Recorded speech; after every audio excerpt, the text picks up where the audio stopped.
Ilan po ang inyong miyembro sa UPI po, General, sir?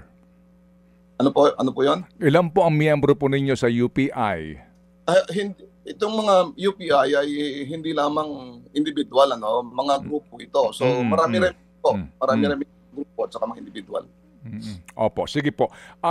Dito po sa aligasyon, ngayon maraming nanonood po sa atin. Ang aligasyon po nila, ito po naman po hindi po galing sa akin, hindi galing kay Chacha o sa amin pong programa. Aligasyon po ng iba, DDS daw po ang grupo po ninyo, kaya ayaw po ninyo ng Sara resign. Kaya po yung iba din, parang ayaw din po kayong makasama sa kanilang mga rally. Ano po ang inyong reaksyon doon, General?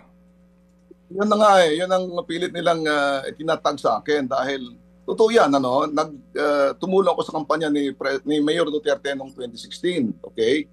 Pero noong 2022, nagbuo rin kami ng BBM campaign organization, BBM 2.0. Ako po yung presidente noon. Nagkampanya po kami. Wala pa siyang katandim noon. Ngayon, nung sumama si Inday Sara sa kanya, naging BBM Sara 2.0 na yung aming grupo. Yung grupo po namin, ito yung purely volunteers. Wala kaming kasamang politiko dyan. Tapos kami lang yung nakapag-motorcade dyan sa 7 cities, 7 syudad dito sa Maynila. Opo.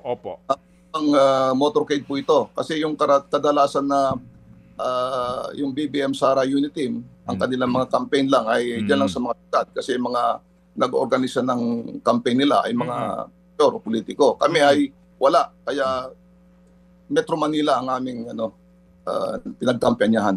Opo. Yung nga po, no? So, to answer the question ng ating mga tagapakinig, hindi kayo DDS o DDS po kayo?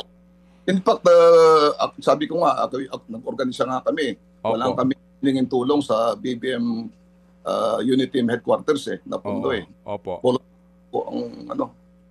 Kasi po ang sagot po ninyo sa akin, General, kayo po ay pro-Marcos, no? Kaya nga kayo nagkampanya para po kay Marcos for President, no? Pero yun po naman po, tapos na. Nangyari na nga po ito. Pero sa ngayon, yun po sinasabi po ng ating tagapakinig. No? Kaya daw po kayo hindi makasagot nga kung ano ba talaga gusto nyo.